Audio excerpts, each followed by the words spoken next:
Hello दोस्तों, स्वागत है आप सबका कविता नींद की यादों के सफ़र में। तो दोस्तों फाइनली आज होली का दिन था, तो शनिवार को रात जैसे कि भूखा ही सो गया था 36 घंटे काम करने के बाद और पूरे दिन सैडनेस रहा और शाम को फाइनली 5 बजे उठा बिस्तर से, फिर झाड़ू, पोछा ये सब करने के बाद मैंने फाइनली भगवान का पूजा किया और भोग में उन्हें ड्राई फ्रूट्स और बनाना यही चढ़ाया उनको। उसके बाद भोग लगाने के बाद फाइनली आज मुझे अपनी पत्नी जी के लिए भी भोग तैयार करना था। मैं खाऊँ या ना खाऊँ, आज पूर्णिमा भी है, मैं हर पूर्णिमा को उनके लिए कुछ न कुछ भोग बनाता हूँ। और वैसे आज होली भी है, तो आज मैं पहली बार पुआ बनाऊँगा और मटर पनीर की सब्ज़ी और जीरा राइस और पकौड़े भी बनाने हैं। और ये फाइनली मैंने पुए के लिए थोड़ा नारियल कद्दूकस कर लिया, इलायची कूट लेता हूँ और फाइनली थोड़ा सा बादाम काटा है और नारियल, किशमिश, इलायची और बादाम ये सब पुए के लिए तैयार करें। फाइनली पुआ में मैंने 1 पाव मैदा लिया है, जिसमें मैंने 2 केले, 200 ग्राम दूध और बाकी जो एक मैंने जो नारियल, किशमिश और इलायची था वो डाल दिया हूँ और ये सब डाल करके उसको अच्छे से वो मिला लूँगा। ये मैंने पकौड़े के लिए भी सामग्री तैयार कर ली है। और ये पुदीने की चटनी भी पीसूँगा मैं। पीसने का मतलब मैं मिक्सी है पर मिक्सी यूज़ नहीं करूँगा, थोड़ी सी चटनी पीसूँगा, उसमें ही कूट लूँगा खल में। और ये देखिए पुआ का घोल कितना अच्छा मैंने रेडी कर लिया है। पकौड़े की भी घोल तैयारी है, चटनी पीसने की तैयारी हो रही है। पुदीने की पत्ता, धनिया, बिना लहसुन प्याज का खाना बनेगा, तो सात्विक भोजन बिल्कुल बनाना है। भोग में चाहे पितरों को ही भोग अर्पण करते हैं तो सात्विक बिना लहसुन प्याज का ही करना चाहिए। ये चटनी भी रेडी हो चुकी है, पकौड़े का भी सब कुछ रेडी हो चुका है। काट चुका हूँ मैं पकौड़े के लिए सारी सब्जियाँ। ये मटर पनीर भी रेडी है कट पीट के, पुआ का घोल भी रेडी है, ये पकौड़े का घोल रेडी है, सब कुछ रेडी है। मिर्च, कच्चा केला, हरी मिर्च, गोभी, बैगन, आलू के पकौड़े बनेंगे। ये पकौड़े बहुत ही टेस्टी होते हैं, जो हमारी पत्नी जी का पसंदीदा पकौड़ा है ये। दाल चावल पकौड़ा सात्विक भोजन में तो उनको बहुत तृप्ति मिलती है, तो मुझे बोलती भी थी कि मैं चाहे कितना भी नॉनवेज खा लूँ, लेकिन मुझे ना सात्विक भोजन से ही आनंद मिलता है। लेकिन हम दोनों ने 2023 से नॉनवेज खाना छोड़ दिया था लगभग। फाइनली हमारा पुआ मैं डर डर के बना रहा था, पर देखिए पुआ खूब अच्छा फूला फूला। मैं छोटे छोटे पुआ जानबूझ के बनाया हूँ ताकि प्लेटिंग करने में आसानी हो।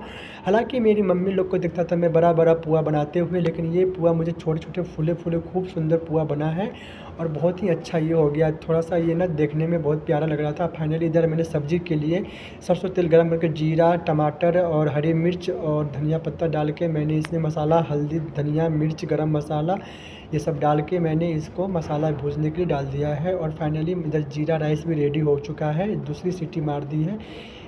4 चूल्हे वाला, 4 बर्नर का स्टोव है, तो इससे बनाने में आसानी होती है। पकौड़ा भी कलर बहुत अच्छा आ रहा है। फाइनली सब्जी भी रेडी हो चुका है। ये देखिए यार, बिना लहसुन प्याज की सब्जी है, लेकिन बहुत ही देखने में प्यारा लग रहा है।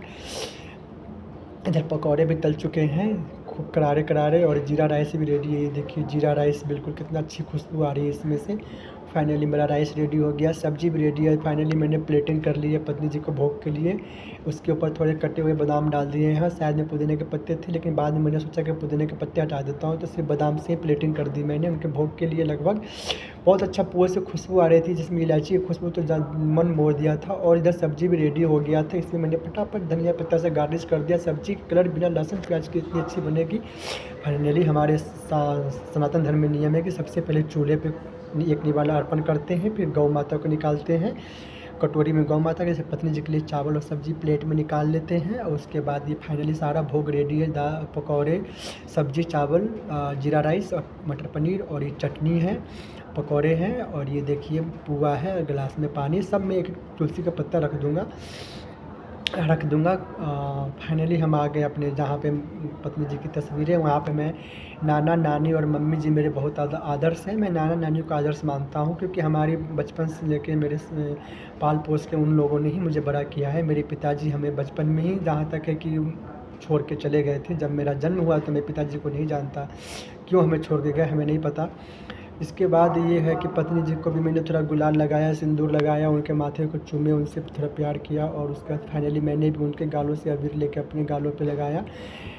मैं मानता हूँ अगर आत्मा, अगर इस दुनिया में अगर 1% भी है सच्चाई है कि आत्मा अमर है, तो मेरी पत्नी जी कहीं न कहीं मुझे चाहे देख ही रही होगी कि अगर मैं गलत हूँ, सही हूँ, जो भी उनकी नज़रों के सामने हूँ, जैसा भी उनका हूँ, हर जन्म में उनका रहूँगा। और इस वर्ष यही कामना रहेगी कि मुझे हर जन्म में कविता जी जैसी पत्नी मिले। कविता जी जैसी नहीं, कविता जी ही मिले, पर किसी जन्म में ऐसी परिस्थिति ना हो कि आधा अधूरा मिलन ना हो, ना ऐसी कोई नोक झोंक हो, बस प्यार ही प्यार और प्रेम भरा जीवन हो। ऐसा मैं वरदान मांगता हूँ अपनी नारायण लक्ष्मी जी से कि हम हर जन्म में मिलें, चाहे इंसान हो, जानवर हो, कीड़े हैं, मकोड़े जो भी हो, पर हम लोग साथ में ही रहें।